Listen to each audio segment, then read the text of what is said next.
It is the two chumps. I'm Chad Wilson. That is Emil Calomino, and we are here with you.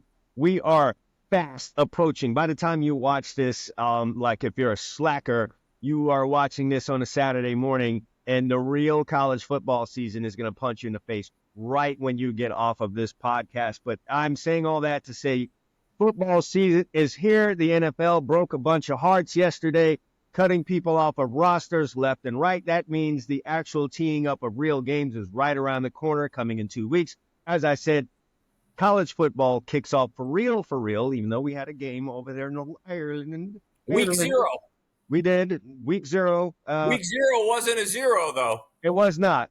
Full of excitement. We'll get to that on the show. But today, on the docket for us, we must complete the divisional predictions that we have here for the NFL. So AFC and NFC East is where we will finish up today. We will give you our best picks in terms of odds to win each of those divisions, as well as the over-unders that we like for both the AFC and the NFC East.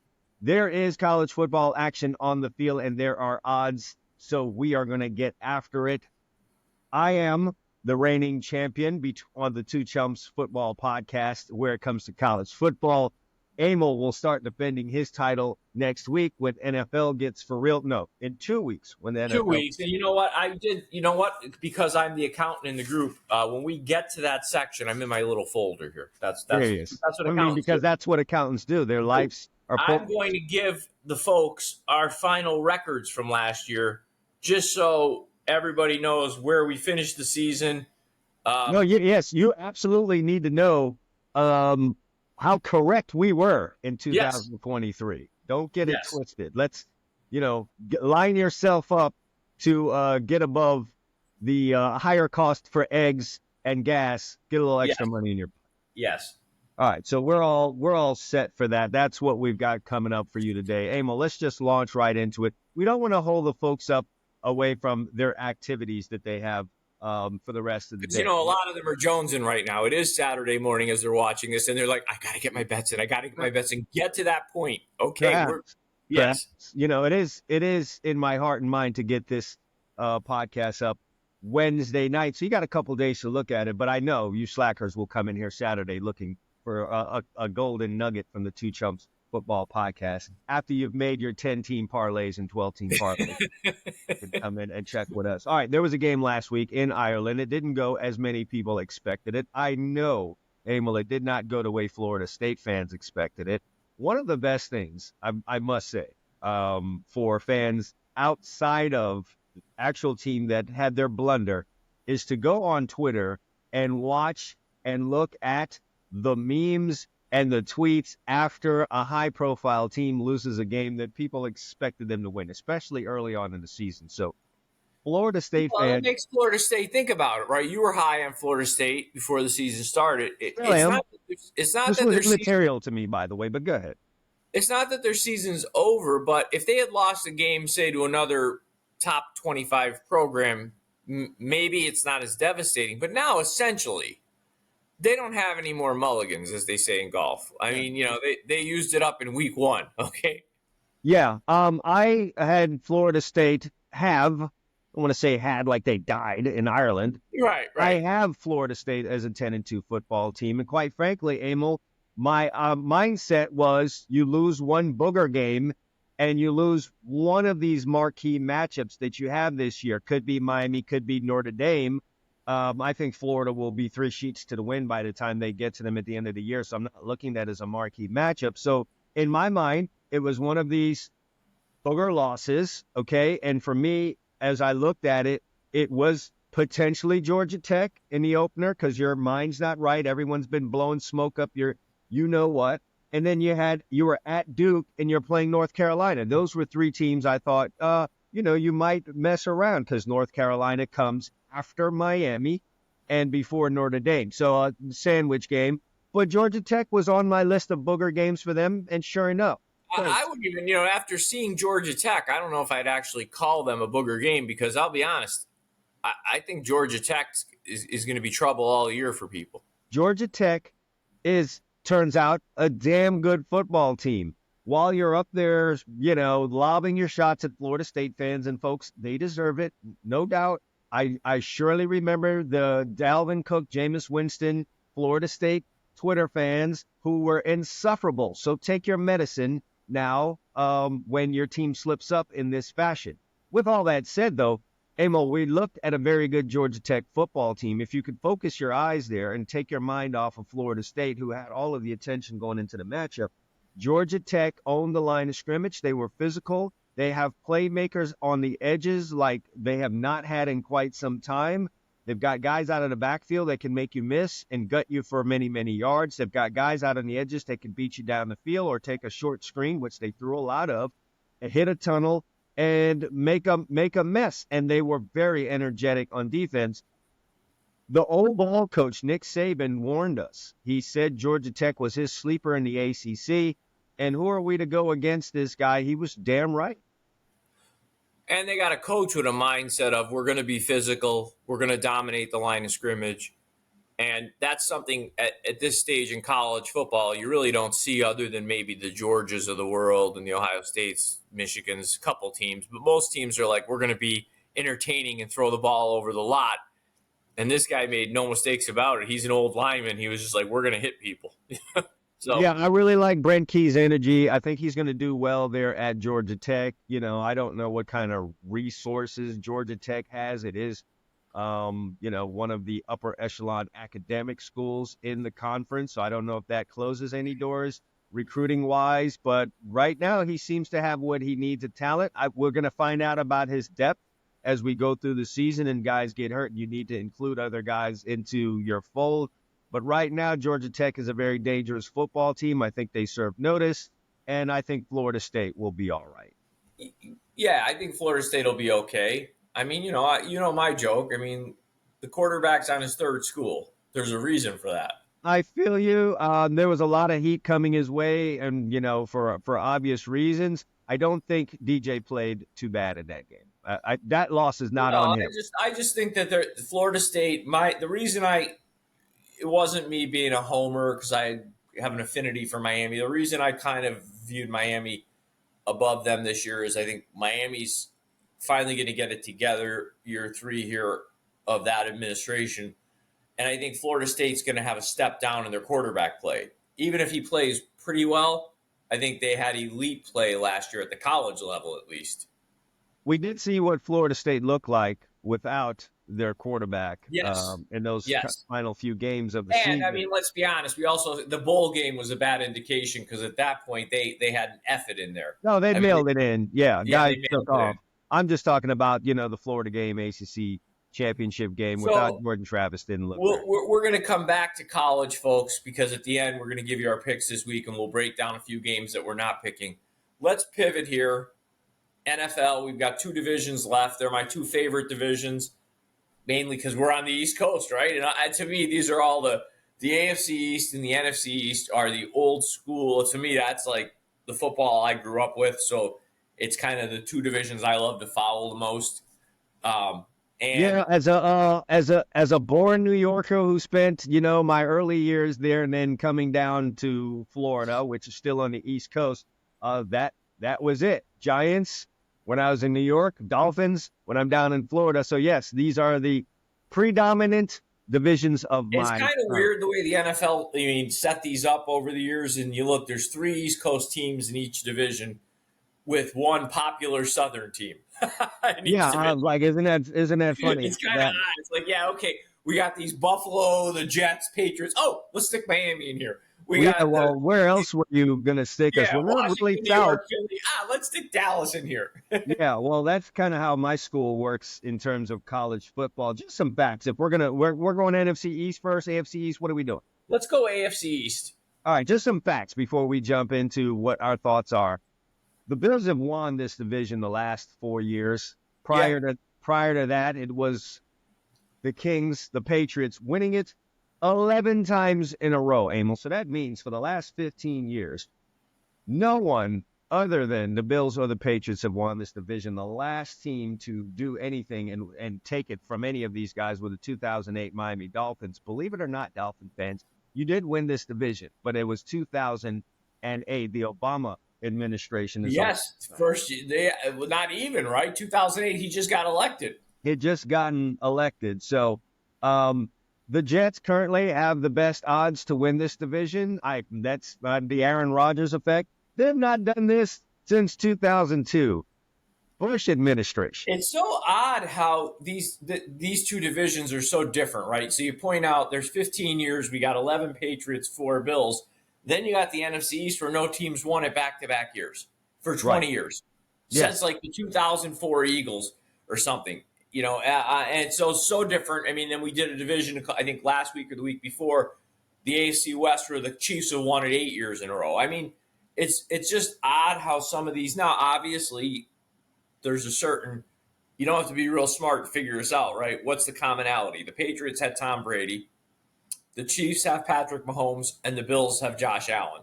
Yeah, it is quarterback centric. So listen, Yes. the NFC East contains your team, so you can go last on that one. I'll go last on this one since I'm in the land of Dolphins, and you know how that. So you and I, Chad and I don't pick these together, but obviously we do some show prep, and so we know where we're going with this. We see this division similar, but a little bit different. I think both of us, and I don't want to steal your thunder, you can expound on this even more, are not as high on the New York Jets as probably a lot of the country is. And, I don't know what your feeling is. We didn't talk about this. My feeling is this. Aaron Rodgers, obviously, first ballot Hall of Famer. The guy's 40 years old. He's coming off an Achilles injury, which is one of the most difficult injuries in sports. Way worse than an ACL. Just a really bad injury. Now, not that he was going to be Lamar Jackson, but we all remember Dan Marino at the end dragging that leg down the field, okay? So, again, he's coming off that injury. His 2022 season was nothing special in Green Bay. And you can say about receivers and this and whatnot, what he didn't have. But we saw what Jordan Love did there last year. Seemed fine.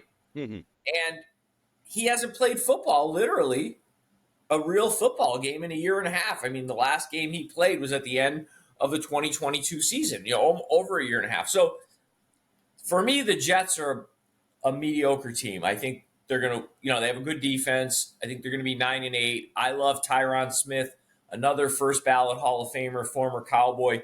He's missing 4 or 5 games at some point. Okay. Tyron hasn't played a full year at left tackle in I think it's 7 years. So, you got the whole issue of how do you protect Aaron Rodgers if he goes down or you have a couple injuries on the offensive line. So for me, Jets are middle of the pack. They're 9-8. I think this division really comes down to Dolphins, Bills, like it did last year. The Bills ended up winning out. This year, I've got it flipped. I think they end up in a tie, 11-6. I think both are very good teams. I got the Dolphins winning a tiebreaker and winning the division, taking it from the Bills. I like what Miami's doing there. I like his offensive play calling. They just need a little bit more consistency as that season goes along. They seem to always want to fade in December. So I'm hoping they can keep it up. So 11-6 Dolphins, 11-6 Bills, ties. Dolphins win the division. I'm going 9-8 Jets. I got the Patriots pulling up the rear at 4-13. I think they'll be a really good defensive club. Again, like they were last year, I'm not sure they figured out much on offense.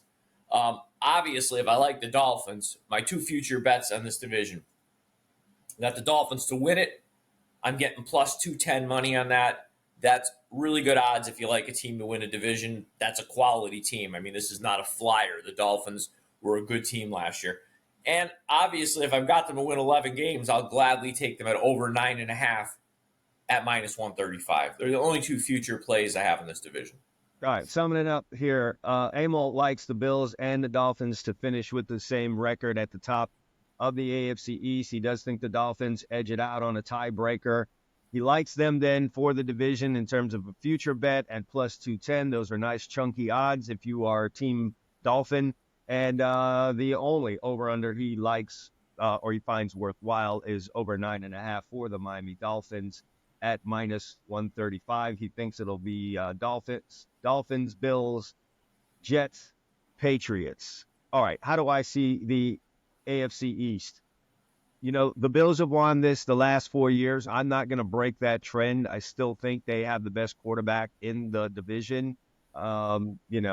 Aaron Rodgers is a legend, but just corral everything that Emil just said. Coming off of an Achilles injury at age 40, you are with a brand new football team, and yes, we did all see him start the game Monday night last year. That was it. So this is really your rookie go round with the New York Jets and how things operate through the course of the season. So that's going to have an effect.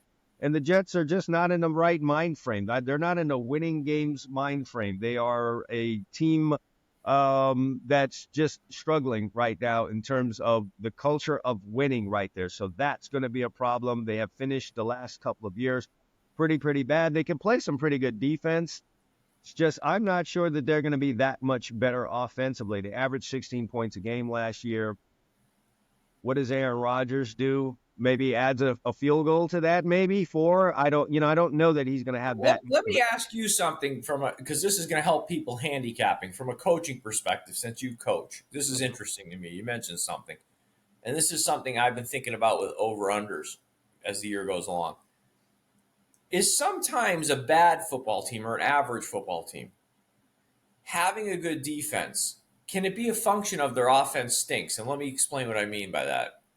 I know where you're going here. Yeah, if I'm playing you and I'm playing the New England Patriots last year, okay, I'm not doing anything crazy if I'm coaching against you. I'm going to have a pretty plain vanilla game plan. I'll have something tucked away in case we screw up and fall behind 14-0. But I'm going to go into that game knowing that your offense is pretty bad, so I don't have to do anything crazy. I'm not going for it on my own 40-yard line. I'm not giving you good field position. Do you think some of that plays into some teams that look good defensively only because their offense stinks? Sure. You'd have to be a psycho as a coach to know that you're limited at quarterback. You're limited in terms of weapons. You can't really push the ball down the field. You're having trouble getting first downs. You're just not a dynamic offense. You'd be crazy to go out there and try and throw the ball all over the field. Your job now, if you know you have a good defense, or at least, a competent defense, and that's the way better unit than the other side, to not do anything other than limit the possessions for your opponent. So you're going to be a little more conservative. You're going to run sometimes where you would have passed because you want to, take some time off this clock and not give a team 15 possessions in a game and try to cut that down to 13 and 12. I did a lot of that. No, you're misunderstanding me 100% on the side of the team that has the bad offense. I'm saying, does your opponent have a plain vanilla game plan many times, knowing that you're impotent? My opponent has no offense, so I'm not doing anything crazy. I'm not throwing the ball 50 times. I don't know. There's so many egos. Okay, fair enough. Yeah, I don't know that really factors in. I think a lot of times they try to turn up and try to get big leads and run things up. These OCs are really concerned about their numbers, passing numbers, completions. That's what offensive coordinators just really have going in their heads. It's something I used when I coached as a defensive coordinator, knowing that the ego of the number, just winning is not enough for some of these guys. They have numbers that they're trying to reach, and I would use that against certain guys that were just ego driven. Right. So, okay. Fair enough. I got you off point there. I just it kind of hit. I'm good. You and I see the Jets kind of the same way. You say 9-8. I say 8-9. That would be catastrophic. I think that would provide a lot of content for the media out there if they did end up 8-9. And who knows if Aaron Rodgers makes it through a whole season. This could be one of those seasons where you realize, this is it. I'm not catching Brady in terms of titles and rings and whatever. So what am I really doing this for? Could turn out to be that kind of year for them. So now that I've told you about one of the bottom teams on there, I don't see much in terms for the Patriots. I think they're a 6-11 football team this year. Obviously, I have an affection for the team. Someone I know plays on it. But I don't know really where first downs and touchdowns are going to come from, at least in the early part of this season. I'm assuming they're going to run out with Jacoby Brissett. But even still, Jacoby Brissett is an adequate quarterback, and they're not yet dynamic. They have a nice couple of rookies at wide receiver, but they're rookies. So I think in the early part of the year, there's a struggle. They figure it out towards the end, whether it's Brissett. They won't play the rookie quarterback? I think at some point he gets in there, Emil, and I got to be honest, in the couple of outings that I've seen him in the preseason, he does look very good, but I'm never one to get drunk on what preseason looks like. I know what it is. So he has the makings. Whether or not that materializes in a rookie season is left to be seen. So they're a 6-11 football team for me. Next up for me is the Miami Dolphins. And Emil, something about the last couple of years, the way the Dolphins have finished has bothered me. I think they finished like 1-6 in their last 7 games in Mike McDaniel's first year. Last year, they lost their last 3 games. I was in attendance live at that game versus the Bills where they needed it at home to win the division and put themselves in a more advantageous position going into the postseason, i.e. not going to Kansas City when it's minus 75 degrees, and they couldn't get it done. And that really just bothers me. I still think the Bills are the king of this division. So I think the Dolphins are a 10-7 football team. Kudos to them for getting Tua signed. I think in Mike McDaniel's offense, Tua is one of the top quarterbacks in this league. You take him out and you send him to Cleveland, he's in the bottom half of the league. Yeah, he works in that offense, and he works as long as Hill is there. Yes, he is the epitome of a system quarterback, all right? And he runs the system better. Let me just say this. He runs that system better than maybe some more toolsy quarterbacks would getting in there. He knows what he is. He executes. He stays on script. He's not trying to dodge a rush, run around, and that's not that offense. It's very precision. He's one of the best guys to run There's it. nothing wrong with again, we had that discussion last year when Cam Newton brought it up. There's nothing wrong with being a system quarterback. System quarterbacks win titles. Yes. System quarterbacks run dynasties. Yep. Troy Aikman was a system quarterback. Yep. He ran it well. Those are the guys I want ultimately at the end of the day. So that's what I see Tua as. I've got the Dolphins at 10-7. Wouldn't surprise me to see them be 11-6, but I'm going to go with 10-7. And so my winner here is even though people are ready to bury the Bills because they just can't quite get over the hump and get to the Super Bowl, I think, Emil, the Bills aren't going to go to the Super Bowl until they are prepared to win it because their history cannot handle another Super Bowl loss. They just what I think? It's a good point. You know what I think happens too with fans. They see the attrition. Okay, different guys leaving the Bills, and this, I don't mean this as a slight. The casual football fan knows names, so they have on any roster 10 to 20 names they know.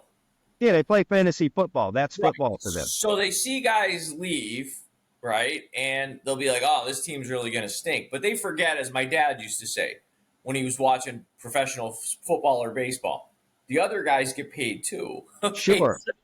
So this could be addition by subtraction because I really feel like Stephon Diggs put a lot of pressure on Josh Allen, undue pressure. And he's already a gunslinger, chance taker. If he's forcing footballs into Stephon Diggs to keep him happy, that's not good for the Buffalo Bills. So they may be a more even, a more unpredictable offense, without that. I'm not even talking as much about him, high profile. I'm even saying how many fans really know or watch enough film that the third-year offensive guard that's ready to play now is actually better than the ninth-year offensive guard that left in free agency. They don't. Most fans aren't watching enough film to say that, oh, yeah, I know the Bills roster. That kid that was on the second team, he's ready. They don't. Yeah, I mean, maybe your super fantasy geeks would know something about it. But I think the Bills are this is a team where people said, hey, they need to rush for the ball. They need to rush the ball better. Maybe that's true, but this is 3 straight years in a row. The Bills have been 130 yards plus per game. Now, some of that is Josh Allen.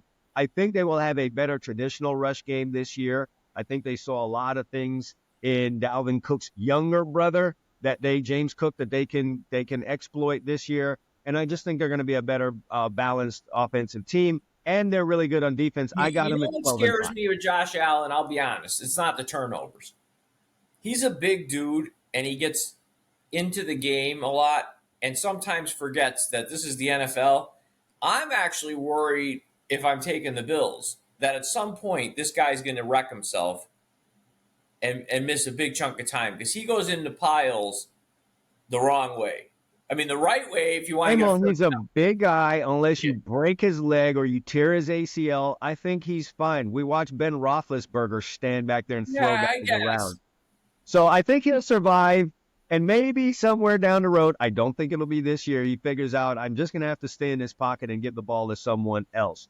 I just think the Bills are still the winners and kings of this division. I have them at 12-5. So I think futures wise, plus 195 looks good to me. I don't know for any reason other than Aaron Rodgers combined with a New York team is why they have the Jets with the best odds to win this division. I'm gonna Me either.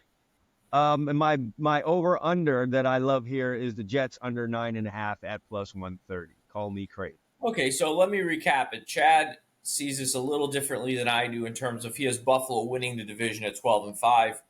He's got Miami second at 10-7, so we're similar there. We both have the Jets. I have him a little better than him, but he has them at 8-9. He's got New England pulling up the rear at 6-11.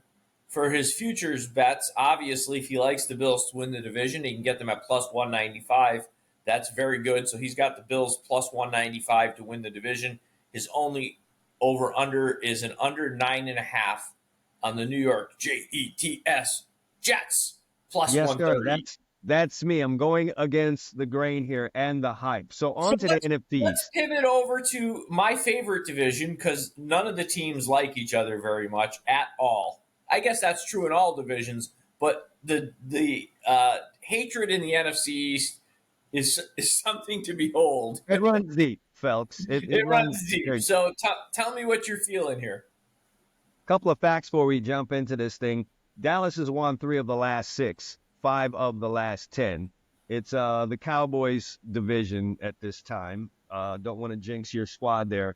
They have not been back-to-back division winners, though, I will add. Since the Eagles in 2004, they were on 4 straight.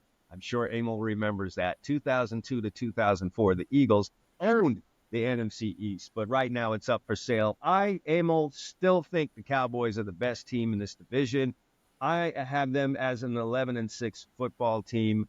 You got your receiver back in the camp. His pockets are heavy. He's going to drag his pockets into Dallas land. I want to talk about that. Help me here understand this.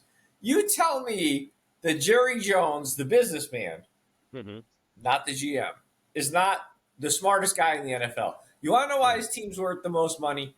Because he had an entire, and I'm not saying it's good for the football side of things, but for the business side of things, he had an entire sport for 6 months, give or take, talking about the guys he had to extend. He gave quotes and snippets and this and that, and at the end of the day, okay, my grandson could have negotiated that contract because it ended up exactly where I could have written it down on a piece of paper and said, here's what he's going to get. Because Emil, I heard an interesting take on this. Jerry Jones is a very rich man. Yes. If you don't think he has about $250 million gaining interest somewhere, probably at 10%, he's okay waiting. While I wait and I don't have to stroke this check to CeeDee Lamb, I can wait and let the interest grow, see how things shake out, and then, okay, all right, well, I had to give that to him anyway, but my CDs at the local bank were cranking out massive, massive profits. Here you go, CD. Here's your money. I don't think he cares so much about that stuff. Yeah, sure, there's a salary cap that you got to fit, but even you admitted that if you have accountants, you can make stuff work. We saw the Rams do it. So from a bottom line standpoint, I don't think Jerry Jones is going to buy less shampoo at the store because he had to give CeeDee Lamb, a couple extra bucks. So I do know this. If CeeDee Lamb didn't get his rear end into Dallas land really, really soon before the games kicked off, that was going to be bad news for the Cowboys. I view him how Emmitt Smith was. Remember the year he held out for a couple games and it didn't go very well? CeeDee Lamb, I've broken down the Cowboys offense a couple of times last year, looked at it all 22 and really broke it down. He is it starts and ends with him. They do so much for him, to him in that offense. There was just through him. He's a beast. He lines up everywhere. And he can line up in any that's what makes him to me one of the top 2 or 3 receivers in the league, is that he's got an ability to either line up outside or in the slot. He can go in motion. He can do a lot of things. He's not one-dimensional. Like some receivers are great, but they're great in a dimension. this guy's great in every facet of the game. Yeah, he does everything short of line up in the backfield. He can line up at number 1, number 2, number 3 in a trips formation. He can line up kind of close, albeit standing up like he's a tight end. He'll go in motion. There's a lot of ways that they use him. So he was going to get into camp. If there was one thing I was not worried about was him being back with the Cowboys before game 1. So that happened. He's there, and I think they have what they need. They've been solid. I think that's, you can correct me on this, back-to-back 13-win seasons. 3 straight 12-5 seasons. And I think, I think their playoff failures have diminished, how solid of a team they've been for the last 3 years. I'll give them that. I mean, you say what you want, but going 12-5 in the NFL is not easy. Yeah, so I'm not sniffing the glue and drinking the booze like you are to say they're going to go from that to 9-8. I say they slip back one game, maybe 11-6. So I think they're atop this division. I think the real shit show is in Philadelphia with Nick Sirianni. You have a revolving door at defensive coordinator. There's yet another guy coming in. It's Vic Fangio, and he seems to be the answer for everyone who needs a quick fix for your defense. That didn't work out so much down in Miami. So here's Vic Fangio at another squad. Maybe he fits better here, but man, all the talk about Sirianni and Jalen Hurts' relationship, Emil, I will go back to something that I pointed out when it happened a couple of years ago in the Super Bowl, and it just kind of told me a lot. There's just those off-kilter moments, like when Dak threw the cup and it missed the garbage can in his rookie season, and he went up and threw it in there, right? That's how, was that how Tony Romo lost his job, off of a missed? I look at when Nick Sirianni, in the biggest game of the year of his life, was taking time out during a timeout to make some gestures to the other team or to the referees or getting into it with an individual player during the Super Bowl. And Jalen Hurts, the young player, had to pull his hand down like, grow up. We're in the Super Bowl, right? Calm down, right. Chill out. I think Nick Sirianni did something different when he came into Philly. He ignited them initially, but that flame is smothering and smothering and smothering. I see them just sliding backwards. I just don't think he has full command of the team, and it will only take a little bit of adversity at some point in this year for the wheels to start falling off of the treads to go ball. I think they're a 9-8 football team. And just after that, I'm going to say this. And folks, listen to me here. All of this news about Daniel Jones's 3-interception game against the Houston Texans, and the thing to do is to stomp on Daniel Jones's nuts. I have got news for you. Yesterday, I sat down and watched that game. Daniel Jones is going to be fine, folks. He's going to be okay. He's not as terrible as you think. I don't even think he's terrible. He has good ball placement. Pause for those of you out there that are concerned about that. He makes outside of just the here and there where he loses his mind, he makes pretty good decisions with where to go with that football. He gets the ball in and out of his hands. It's just those couple of moments where it's like, Daniel, what the hell?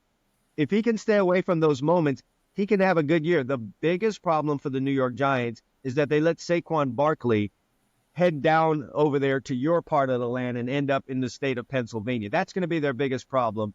I think Daniel Jones will be all right. With that said, 6-11 football team for the Giants because they just don't have the personnel and they don't have an offensive line. My partner does there. He takes you down this. It's like Candyland or something, like that game where you're going all over the place. He takes you all down this thing like he's about to make a pick. Like, hey, I'm going to surprise everybody. The Giants are going to be 9-8. No, they're just so woeful. Be fine. They have problems in a bunch of other places. Daniel Jones is not going to be the biggest reason why they go 6-11. I think the guy's okay. Unfortunately, though, he will shoulder all of the blame. That might be the end of his time in New York, and then his career goes on the wrong course. The Washington Commanders, you know me, I'm a Dan Quinn fan. Dan Quinn, the defensive coordinator. It remains to be seen what he can do in a reclamation project like the Commanders. I think they'll eventually be good. I think Jaden Daniels, as we said when we were talking about the draft, has a chance to be one of the better rookie quarterbacks. It's just that's not going to show in their record. I think they're a 3-14 football team. So Before I summarize this, can we make a pact? It's our show. We can do what we want, and we're on the internet. So last I checked, the FTC is not. Can we make a pact on our show for the rest of the year? We call them the Redskins. yeah, sure, Redskins. I mean, If we're anybody's both on the other side of half a century. We've earned the right. if anybody's offended, we guarantee we'll give you winners all season. So you could wash away your pain when you're collecting from your bookie or your sports book. Okay. So henceforth and into the future, my daddy called them the Redskins. By golly, I'm going to call them the Redskins. Okay. So I've got the Redskins at 3-14. And so Jack Kent Cook, I'm sorry, you're turning over in your grave. I've got him at 3-14. So here's what I like in terms of a futures bet. Obviously going to take the Cowboys at plus money, plus 175. Like that. And the only over-under I'm going to go with is I think Philadelphia is going to slide. So under 10.5 at plus 120, 128 looks good to me. So let's summarize. Chad's got my Cowboys winning this division at 11-6. I hope Silently, he's giddy about that. I hope you're right. Philadelphia 9-8. The Giants 6-11. But hey, Daniel Jones will be okay. Daniel Jones is a star. Danny Dimes. And the Washington Redskins, known as the Commanders to most of you people under 35. We're not even going to make that reference anymore. Is 3-14. Chad's going to give you the winner if he can get Dallas at plus 175 and he likes him. Run to the window. Run to the window. And under 10.5 on the Philadelphia Eagles, and he gets plus 128 money on that. I want you to be right, but here's my problem. I think this division was ripe for back-to-back winners. And then Jerry, the moneymaker, had one of the most puzzling off seasons I've seen. You know, Jerry loves to say he thinks that pressure makes people play better. And to a degree, yes, competition does. But going into a season with a lame duck head coach, a defensive coordinator that you dusted off from the past who's on a one-year contract, in Zimmer, who I think will do a good job, though, and a quarterback looking to get paid that's on basically a show-me deal. When the market's already set, that concerns the hell out of me because here's the way I look at team building. Most people don't want to leave, and I'm not saying this because I'm a fan. They don't want to leave the Dallas Cowboys. Great facilities, high profile. You're the New York Yankees of football. You make a lot of money off the field. Even a guy who's not real high up in the pecking order can get nice deals doing advertisements all around the Dallas area because football is king in Texas. So people don't want to leave. There's no state income tax. So if I'm the 50th guy in that team trying to make my bones, get paid, you're not paying CeeDee Lamb and Dak Prescott and Micah Parsons. To me, it's just not great team building. So with that said, so just give them the money. Emil, listen, Dak Prescott is coming back next year. You know how I know that? How? You signed CeeDee Lamb. All right? You are not going to, and you loaded him up and you gave him a top contract. You didn't load that guy up with a top contract to bring in some other guy. We know it's not going to be Trey Lance. To bring in some other guy, a rookie, or some other free agent who, if you get a free agent quarterback, he was not wanted by the other team to throw footballs to this guy you just paid all that money to. The only thing Jerry Jones is holding out for is to see what kind of season Dak has. If he has a less than stellar season, I will get that guy back at a lower number than what he currently wants. If he takes me to the Super Bowl and I get back there for the first time since the Bill Clinton administration, I'll pay him some juice. I'll give him a little extra. Good for him. Then I'll pay him. I'll reset the market. And again, his CDs at the bank are bringing in a massive ton of money. He's good. I think. It's the genius of Jerry Jones. You don't want to give him credit. The CPA and me can't say I disagree with that part of your analysis. And we'll see. I mean, I don't think CD signs if he doesn't get the guarantee from the Jones family that Dak is back, man. Dak is back. Yeah, okay. It's just what number is Dak back? Here's my feeling, though. I think the Eagles have the potential to become a disaster. But I think if they get off to a good start, they won't be. They've got a lot of talent. If Hurts can get himself back to the even close to what he was in 2022, you've got Brown, you've got Smith. You added Saquon Barkley to the mix. You got Goddard. I mean, that's a talented offensive football team. It concerns me. I don't really. Maybe it's the Cowboy fan in me, but the crap show that goes on in Dallas has worn thin on me. I see the Emil, Eagles. did you listen? Here's how I'm going to describe the Philadelphia Eagles.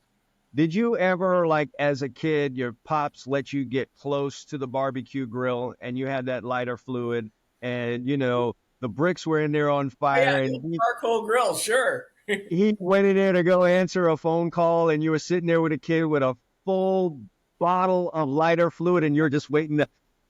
That's Nick Sirianni. I mean, listen, if dad doesn't go inside to answer a phone call or take care of some business, maybe we'll do some. But if he does, yeah, brother, he's lighting up the whole neighborhood. That's what it looks like to me, and I can't put my faith in that.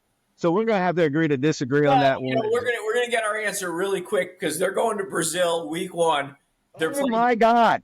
Yeah, they're playing a good Packer team, but I'm going to, for now, say the NFC East continues with win, lose, win, lose, win, lose. And I'm going to say the Eagles win this division at 11-6. Dallas. Hey, by the way, the Packers and the Eagles are going down to Brazil, and there's a gang problem there. You know what the predominant color is the problem? Green. I know, it's green. I read this. Only the NFL would be so unaware of what's going on. Hey, man, send the Chiefs and the Pittsburgh Steelers down there, for God's sakes. Send the Cardinals down there to play the Buffalo Bills. Anyone but the two greenest-ass teams. Hey, NFL. There'll be like there'll be murders and slayings at that. You don't think the Packers and the Eagles. You're saying it yourself, Goodell. You send them down there to Brazil. Good job, folks. Listen, Come on. I've got the gang-related Eagles at 11-6. I don't think the Cowboys. I think they have too much talent to be horrible.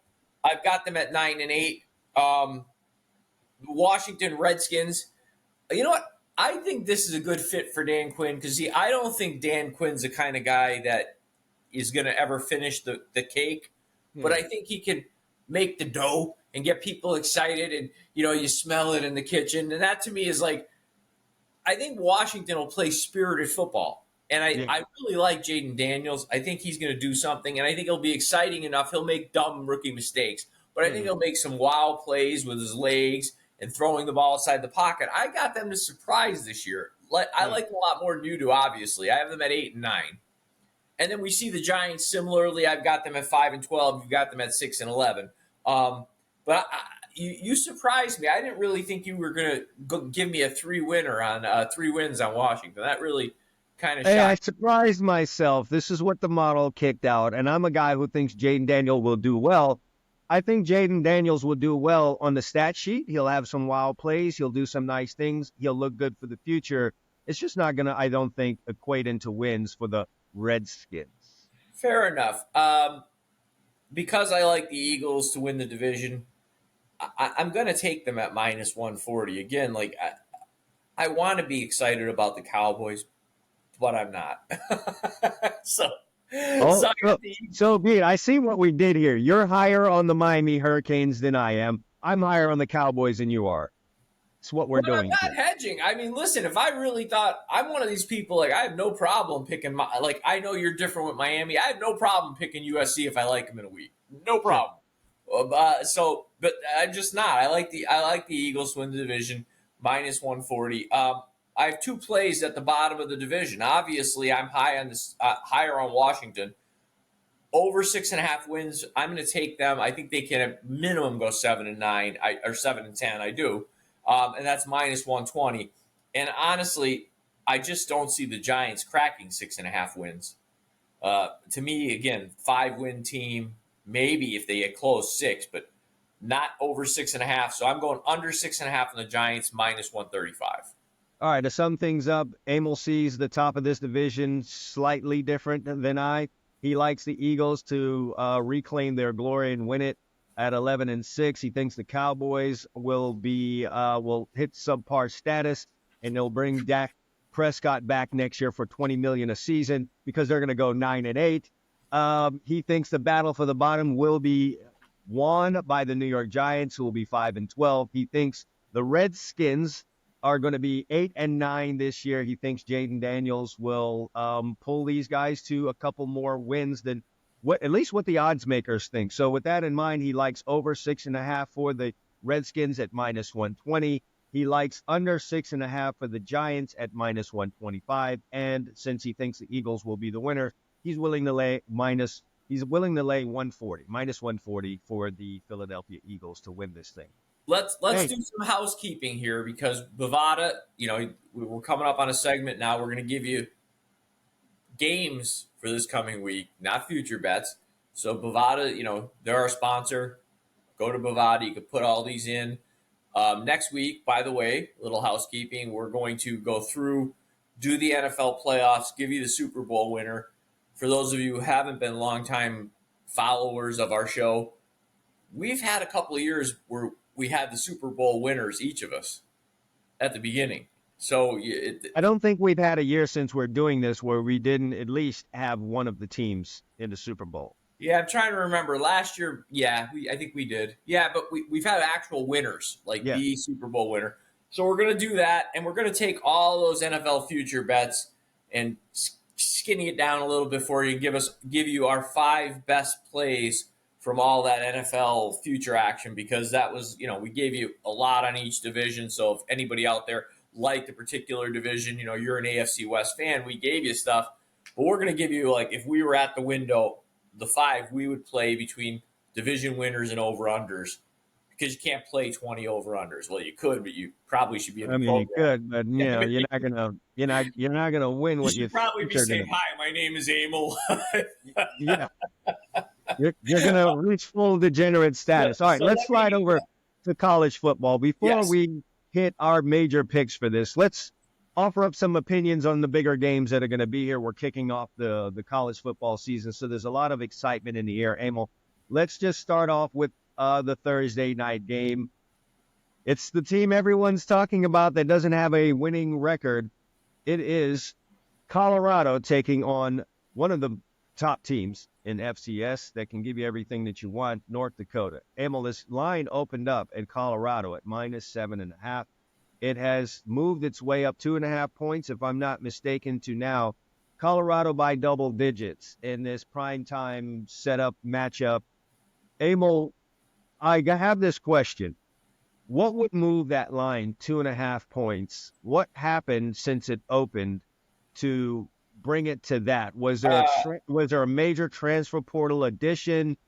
Did North Dakota experience a tragedy? What would move that line 2.5? I would watch that line as it gets closer to game time, because here's what my gut on this is: public money, casual bettors saw that line. Don't know a ton about, they know North Dakota State wins FCS championships. They have this thought in their mind that is so inferior. They see Colorado in the news all the time. They know who Deion Sanders is. They know who Shedeur Sanders is. And they go, 7.5. Colorado's going to win that game at least by double digits. And they've been pumping money in there. It would not shock me if the Sharps beat this down. If the Sharps get close at the end and say, okay, get it to 10, and I'll get all over that. And you see that settle in at like 8.5 at game time, because you think they'll knock it down 1.5? If I was playing this game, which I won't, because again, I don't know enough about what Colorado is going to be defensively, if they're going to make any improvements there, I would take North Dakota State. I'm not sure Deion can get his team's attention. I mean, he can show them all the championships North Dakota State wins. These are still kids that are like, well, if they were so good, they'd be playing in our conference, and they're not. I think it's going to be hard to get his team's attention here. I think, Emil, this is the complete opposite of the game they opened up with last year. Last year, you opened up against TCU, a team that played in the college football's final game last year. Mm-hmm. So, to your point, very, very easy to get my team charged up. Plus, all of the talk leading up to it is Colorado has no chance. You're a one-win football team. You don't belong on the same football team. And I think in those moments, Deion Sanders is at his best as a coach, getting the team to believe that you can do the impossible. it's the opposite task this year. It's like now we didn't have a winning season last year, but we're being treated like we had a winning season, like we played in a conference championship. All of the attention is on us. The quarterback is a Heisman Trophy candidate and a potential top 10 pick next year. So all that attention, we're TCU this year. North Dakota State is all about their football. They don't want all of that attention. All we do is just play football here. They're going to come in. They'll be a machine. They'll be disciplined. And they won't be fearful of Colorado. I think North Dakota State is Colorado last year in that TCU game, and that makes it very, very difficult. On top of that, public money is running the number up. It's just making and what hurts Colorado even more in this game is I think the second game is Nebraska. Yes, so you're thinking about that too as well. Emil, it's an opinion, right? This all with it we've got on this. It's not one of our top picks. I just don't see. I think Colorado wins the game ultimately. I think it's another one where you stay up till 11:30 at night to watch this one. Ultimately, they pull it out. They're at home. They'll get it done. It's just going to be nip and tuck. It's going to be a problem all the way through. Those schools from the great. If you go look at the FCS rankings, right, you'll see all the great schools from the Great Plains. South Dakota State. I think is it South Dakota State playing Oklahoma State this week? I believe it is. I believe that's what the top 10 team. South Dakota is. North Dakota State is a perennial powerhouse. North Dakota, Montana State. Those there's not much up there other than hunting and playing football. Okay. Yeah, these are going to be solid. Yes. Solid, very disciplined football teams. And if you've got your mind on someone else further down the schedule, you're going to have yourself a problem. All right, so do we both see that? North Dakota State? Yeah, as an opinion, I would be on the points there. We're on opposite ends of this next one, but early on Saturday, it's Penn State taking on West Virginia. You are higher this year overall on Penn State, but you never miss a chance to stick a knife into the side of these guys. But why don't we save that? That's going to be one of my plays. Oh, it is, actually. Well, I did upend you there. Sorry, my friend. Okay, I'll talk about it. I'll do my push-ups. But anyway, me personally, I'm leaning towards Penn State. I'm high on Penn State. I think they'll do more than what people expect them to do. I know they just come with their annual disappointments. They fall short. In a land where there's Michigan and Ohio State, they've just always been the backseat rider. You know what I mean? Yeah. That's kind of what they've been. I like them in this game, in this opener. They need to make a statement. These teams have been added to the Big Ten. They need to come out and show themselves early. I think they're motivated against West Virginia. We'll find out what your thoughts are on this game coming up. Georgia and Clemson. I'm not What's big your on number on that one? Is your number still 13.5 there? It's 13, man. Emil, I think that's a lot of cheese. I just think it's a lot of cheese. I almost made this a pick and swallowed hard, but I got other things I like. But if you force me, in a game like this, I'm going to take Clemson for the simple reason that I think somehow they can figure out how to get to 14. And I think Clemson plays enough defense that they can hang in this number in an opener. I mean, Yeah, it's odd that you mentioned that number 14 because sometimes I just get a score in my head for a game, and this is screaming 24-14 to me, a defensive battle. Clemson limits possessions. They are semi-conservative offensively. They play well defensively. We know what Georgia does on defense, and they are conservative offensively as well. I just don't see them blowing out Clemson in an open. Listen, I'm well aware of Georgia's recruiting, okay, and I know they've got dudes all over, but losing the tight end Bowers to the NFL is going to be an adjustment. He was a go-to guy, a security blanket that could stretch the field on top of it. And Clemson gets dudes too, so let's not kid ourselves. So it's not like Georgia has more talent, but it's not like Clemson doesn't belong on the field with them. And when you start swelling up a number in an opener like this with a program like Clemson, who's won national championships. Yeah, very dangerous to do that. Yeah, very dangerous. So I think Clemson puts their best foot forward here and battles hard. In the end, Georgia's talent wins out, but if I'm playing it, I'm taking the 13 points. Yeah, I think Clemson's trouble comes in the middle towards the end of the year. As they start out this year, in their mind, they are the Clemson that won a title not too long ago, not too much in the distant past. All right, you're doing this one. I've got nothing to do with it other than to watch it, enjoy it. Miami is traveling to the Swamp to take on the Gators. Well, this isn't an official pick for me, but I will tell you the line's 2.5. obviously, again, Florida doesn't realize they don't realize the mess that I think they will be at the end of the year. I think by the end, like you said, 3 sheets to the wind by the end of the year. Oh yeah, punch But drunk. it's like the opener in Major League Baseball. The team that's going to have 50 wins, they still think they're going to win the Oh division. yeah, the Pirates and Royals are just awesome in April. Right. The Royals are awesome this year. Don't get me out. Don't get me Well, out. they're legging it out. They're doing a good job. Yeah. But I think this game is a battle for about 2.5 quarters. I think at some point the wheels fall off for Florida, and Miami takes over because I think they're the more cohesive program. They're trending in the right direction, and I think they just have more talent. So at the end, I kind of see them winning this game by 14 points. I don't know if it necessarily starts off blowout out of the gate, but I think it creeps its way into, at the end of the day, it's 31-17 Miami, something like that.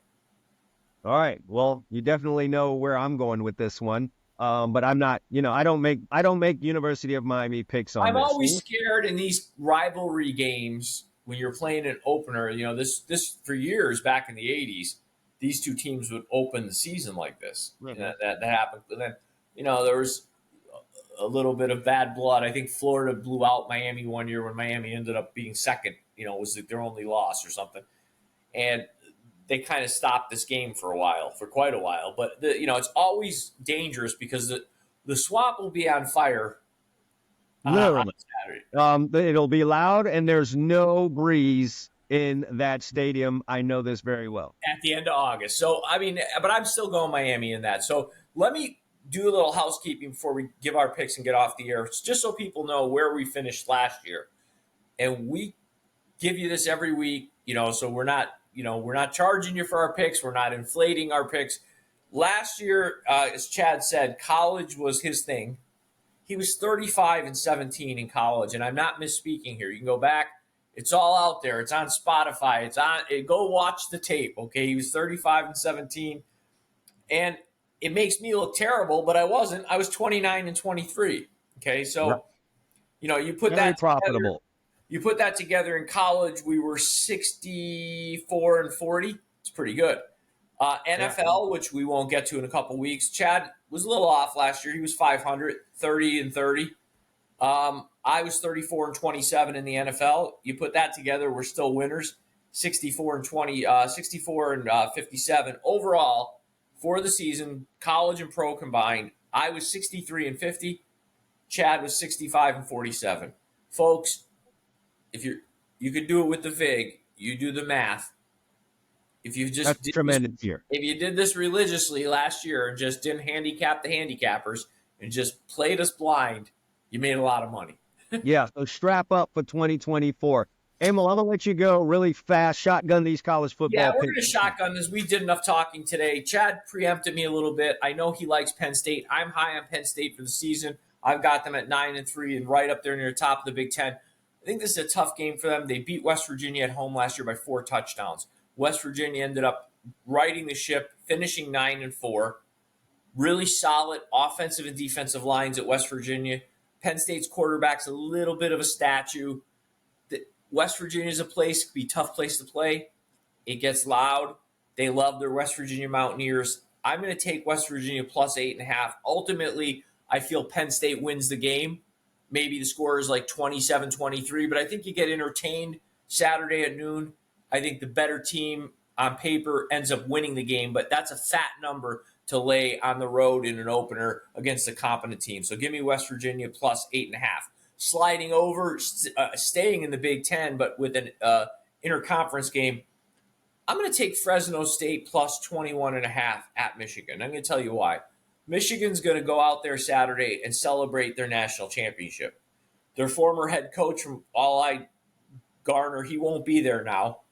He's suspended for 4 years by the NCAA. He'll never be back. That's not a problem for him. But it is a distraction for Michigan. They've got a guy who stepped in as an interim coach last year. He is now the head coach. He's not interim anymore. He's got to get these guys ready to play and focused. They have Texas next week, the week after this, coming to Ann Arbor.